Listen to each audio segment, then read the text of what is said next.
इतिहास आखिर है क्या?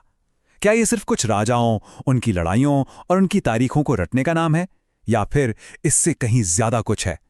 चलिए आज समझते हैं कि हमारा अतीत हमारा आज कैसे बनाता है। अच्छा, सच सच बताइएगा, इतिहास या हिस्ट्री शब्द सुनते ही दिमाग में क्या आता है? शायद स्कूल के दिन, मोटी मोटी किताबें और हो सकता है थोड़ी सी बोरियत भी। हाँ, ये शिकायत तो बहुत आम है ना? कि भाई इतिहास का मतलब ही है तारीखों की एक लंबी, कभी ना खत्म होने वाली लिस्ट, बस रटते जाओ रटते जाओ। पर क्या सच में ऐसा ही है? तो चलिए आज इसी सोच को थोड़ा बदलते हैं। आज हम देखेंगे कि इतिहास सिर्फ इस बात का लेखा जोखा नहीं है कि कोई घटना कब हुई। अरे, असली कहानी तो इस बात में छिपी है कि वो कैसे हुई और सबसे जरूरी क्यों हुई। जरा सोचिए, क्या भारत में लोगों ने किसी एक खास दिन सुबह उठकर अचानक चाय पीना शुरू कर दिया? या क्या ब्रिटिश राज किसी एक तारीख को अचानक से स्थापित हो गया? जाहिर है नहीं। ये सारे बदलाव धीरे धीरे एक लंबे समय में हुए हैं। इतिहास इन्हीं लंबी प्रक्रियाओं को समझने का नाम है, किसी एक तारीख को रटने का नहीं। तो अगर इतिहास सिर्फ तारीखों का खेल नहीं है, तो फिर यह है क्या? असल में इतिहास एक कहानी है, और हर कहानी की तरह ये बहुत कुछ इस बात पर निर्भर करता है कि उस कहानी को सुना कौन रहा है। देखिए, कोई भी तारीख अपने आप में जरूरी नहीं होती। वो जरूरी तब बनती है जब हम उसे किसी खास घटना से जोड़ देते हैं। और इसका सीधा सा मतलब ये है कि इतिहासकार, वो लोग जो इतिहास लिखते हैं, वो ये चुनते हैं कि कौन सी घटनाएं याद रखने लायक हैं, और इसी चुनाव से वो इतिहास की पूरी कहानी को एक शक्ल देते हैं। मिसाल के तौर पर उन इतिहास की किताबों को देखिए जो ब्रिटिश इतिहासकारों ने भारत के बारे में लिखी। उनकी कहानी शुरू होती है पहले गवर्नर जनरल वॉरेन हेस्टिंग्स से और ख़त्म होती है आखिरी वाइसरॉय लॉर्ड माउंटबेटन पर। मतलब Warren Hastings, Wellesley, Bentinck, Dalhousie, Curzon और आखिर में माउंटबेटन। पूरी की पूरी कहानी इन्हीं ब्रिटिश शासकों के आसपास घूमती है। पर इस कहानी में कुछ बहुत जरूरी गायब है। क्या? वो करोड़ों आम हिंदुस्तानी जो उस दौर में जी रहे थे, उनकी जिंदगी कैसी थी, उनके संघर्ष क्या थे, उनकी खुशियां, उनके गम, इन सब का उस कहानी में कोई जिक्र ही नहीं, जैसे वो थे ही नहीं। और ये कहानी सिर्फ शब्दों से नहीं, तस्वीरों से भी गढ़ी जा रही थी। जैसे ये तस्वीर देखिए, ये दिखाने की कोशिश कर रही है कि भारतीय लोग खुशी खुशी अपनी संस्कृति, अपनी किताबें, सब कुछ ब्रिटेन को सौंप रहे हैं, मानो वो कह रहे हों कि आप ही हमारे रक्षक हैं, जबकि असलियत इससे कोसों दूर थी। और तो और विज्ञापन भी अपनी एक अलग ही कहानी बना रहे थे। ये लिप्टन चाय का पुराना ऐड देखिए। इसमें ब्रिटिश राजकुमार को दिखाया गया है। क्यों?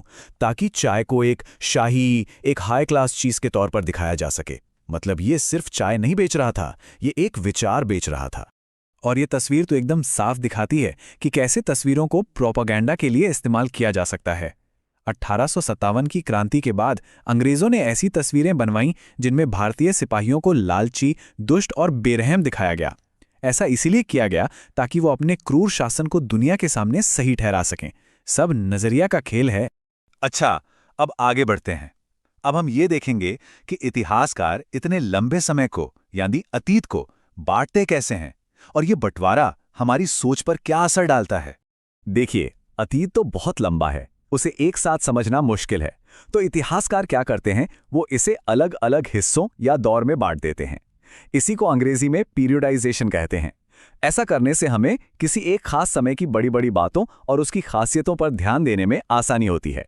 साल 1817 में जेम्स मिल नाम के एक स्कॉटिश फिलोसोफर ने भारतीय इतिहास को 3 बड़े हिस्सों में बांटा।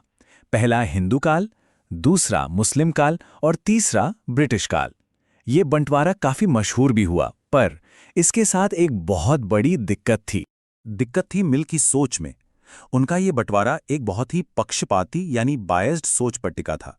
उनका साफ मानना था कि सभ्यता के मामले में यूरोप सबसे ऊपर है और एशिया के सारे समाज उससे बहुत नीचे, बहुत पिछड़े हुए हैं। और इसी सोच की वजह से मिल को लगता था कि भारत को सभ्य बनाने के लिए अंग्रेजों का राज करना बहुत जरूरी है। उन्होंने तो ब्रिटिश राज से पहले के पूरे भारतीय इतिहास को अंधकार का युग या एज ऑफ डार्कनेस कह दिया। अब सवाल ये उठता है कि क्या किसी भी समय को सिर्फ राजा के धर्म के नाम पर हिंदू या मुस्लिम काल कह देना सही है? इसी वजह से आज के बहुत से इतिहासकार उस दौर को ब्रिटिश काल या आधुनिक काल नहीं कहते। वे इसके लिए एक ज्यादा सही शब्द इस्तेमाल करते हैं, औपनिवेशिक यानी कोलोनियल। ये शब्द इस सच्चाई को दिखाता है कि उस दौर में भारत में बराबरी या आज़ादी नहीं थी, बल्कि एक देश दूसरे देश का शोषण कर रहा था। तो सवाल ये है कि हमें अतीत के बारे में पता कैसे चलता है? ज्यादातर तो हम सरकारी रिकॉर्ड्स पर ही निर्भर रहते हैं, पर क्या ये सरकारी दस्तावेज हमें पूरी कहानी बताते हैं? अंग्रेजों का ये मानना था कि हर चीज को लिखकर रखना बहुत जरूरी है। हर एक निर्देश, हर एक योजना, हर एक रिपोर्ट, सब कुछ बहुत सहेज कर रखा जाता था। इसी वजह से आज हमारे पास नेशनल आर्काइव्स ऑफ इंडिया जैसे बड़े बड़े सरकारी अभिलेखागार हैं, जो इन दस्तावेजों से भरे पड़े हैं। लेकिन यहां एक पेंच है, ये सारे रिकॉर्ड्स हमें सिर्फ सरकारी नजरिया बताते हैं। मतलब ये हमें ये तो बताते हैं कि उस वक्त के बड़े बड़े अफसर क्या सोच रहे थे, उनकी दिलचस्पी किन चीजों में थी और वो आने वाले समय के लिए क्या बचाकर रखना चाहते थे। पर इन रिकॉर्ड्स में आम आदमी की जिंदगी का कोई अता पता नहीं होता।